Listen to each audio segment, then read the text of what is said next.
सत्ताओं का टकराव ईरान में भी मौजूद है, लेकिन किसी ने यह कल्पना नहीं की थी कि रईसी की मौत इस तरह से हो जाएगी। इस मौत के पीछे एक और फैक्टर पर अटकलें लगाई जा रही हैं और वो फैक्टर है मध्य पूर्व का शक्ति संतुलन। मध्य पूर्व के कई देश ईरान से आगे निकलने की होड़ में हैं। ऐसे में मध्य पूर्व के दुश्मन देशों को भी शक के दायरे से दरकिनार नहीं किया जा रहा है।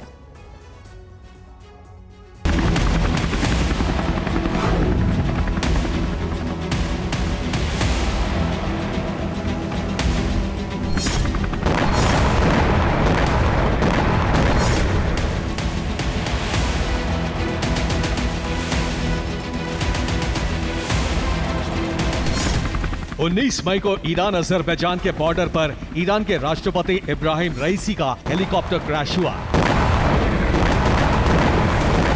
और ये ग्लोबल ब्रेकिंग न्यूज बन गई।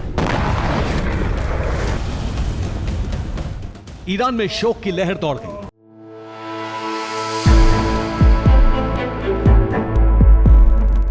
लेकिन दुनिया के कई हिस्सों में रईसी की मौत का जश्न मनाया गया।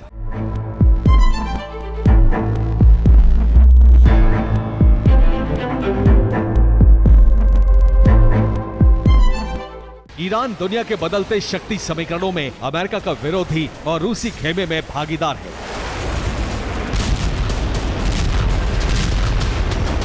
और इस रणनीति के पीछे माने जाते थे ईरान के राष्ट्रपति इब्राहिम रईसी।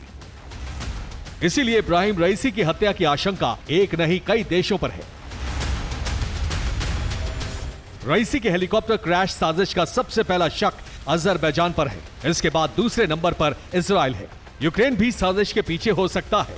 इसके साथ साथ ईरान के अंदर चलने वाले विद्रोही संगठन भी इस साजिश का हिस्सा हो सकते हैं। अरब में ईरान की नीतियों से अमेरिका का वर्चस्व सिमट रहा है और इस साजिश के पीछे अमेरिका के होने का शक भी है।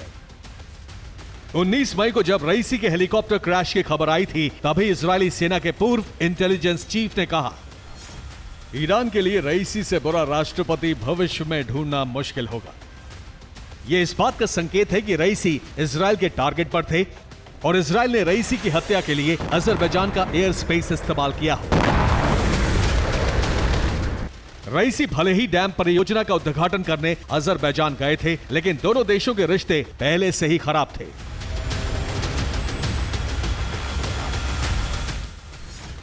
मई 2021 में आर्मेनिया और अजरबैजान का युद्ध शुरू हुआ। इस युद्ध में ईरान ने 600 बैलिस्टिक और क्रूज मिसाइल आर्मेनिया को दी थी। साथ ही 5000 से ज्यादा कामिकाज़े ड्रोन की सप्लाई की थी।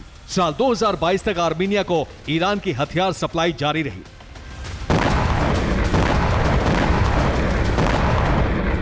यहाँ से अजरबैजान और ईरान के रिश्ते बहुत बिगड़ गए थे और अजरबैजान ने इजराइल के साथ नजदीकियां बढ़ा ली थी।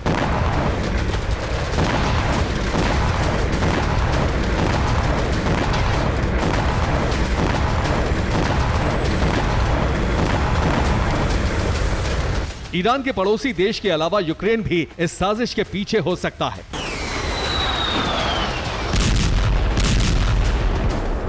रूस के साथ जंग में यूक्रेन की सबसे बड़ी चुनौती है कामिकाज़े ड्रोन। ये कामिकाज़े ड्रोन ईरान से ही रूस को सप्लाई होते हैं।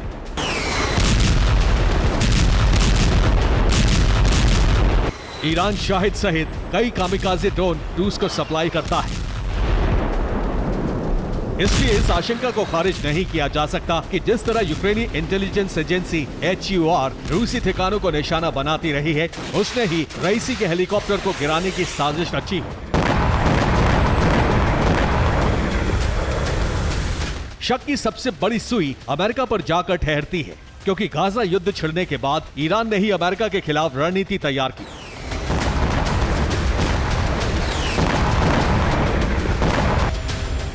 ईरान के विदेश मंत्री अब्दुल्लाहियान और राष्ट्रपति रईसी ने हमास को ताकत दी, साथ ही प्रॉक्सी संगठनों को इस्राएल के खिलाफ उतार दिया।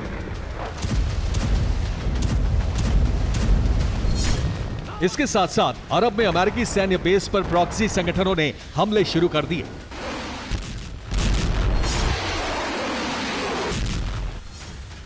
ईरानी नीतियों से अरब में अमेरिका की स्थिति कमजोर हो चुकी है। सीरिया, इराक में ईरानी मिलिटेंट यूएस बेस पर हमले कर रहे हैं।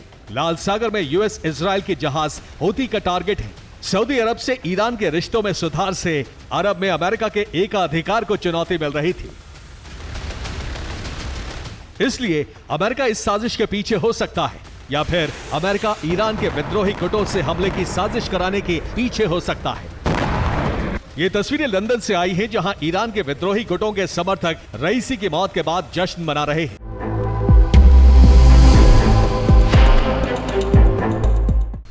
ईरान में पहला कनेक्शन है उसके विद्रोही गुट। इनमें Islamic state of Iraq and Levant यानी ISIL है, left wing militant group of Iran है, कुर्दिस्तान डेमोक्रेटिक पार्टी है, निजारी इस्लामिक स्टेट है, जैश अल अदल है, रिवेंज ग्रुप अंजुमन है, militant opposition of Islamic Republic of Iran है। ये संगठन ईरान के अजरबैजान और पाकिस्तान से सटे इलाकों में सक्रिय हैं। ये विद्रोही सरकारी संस्थानों पर हमले करते रहते हैं। माना जा रहा है कि इस साजिश में ये गुट भी शामिल हो सकते हैं। ईरान से दूसरा इंटरनल कनेक्शन होने की आशंका है सुप्रीम लीडर खामनेई का बेटा Mojtaba Khamenei. Mojtaba Khamenei Iran के अगले सुप्रीम लीडर के दावेदार हैं, लेकिन रईसी ने उनकी दावेदारी पर आपत्ति जताई थी। इस तरह रईसी की मौत के पीछे साजिशों के बहुत से अनसुलझे धागे हैं और ईरान से लेकर दुनिया के कई देश इस साजिश में शामिल हो सकते हैं। Bureau report, TV9 Bharatvarsh.